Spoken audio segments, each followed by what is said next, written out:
বিষয়।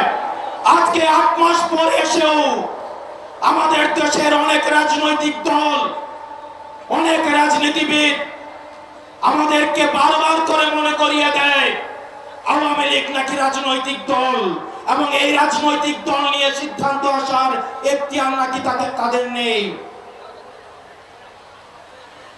ডক্টর মোহাম্মদ ইউনূস গত কিছুদিন আগে বলেছেন আগামী নির্বাচনে আওয়ামী লীগ অংশগ্রহণ করবে কি করবে না সেটি সিদ্ধান্ত নাকি আওয়ামী লীগের। ডক্টর মোহাম্মদ ইউনূস, আপনি ভুলে যাবেন না আমরা আপনাকে ক্ষমতায় বসিয়েছি। আওয়ামী লীগ নির্বাচন করবে কি করবে না, আওয়ামী লীগ আসবে কি আসবে না, এই সিদ্ধান্ত নিয়েছি আমরা। আওয়ামী লীগ মারা গিয়েছে বাংলাদেশে,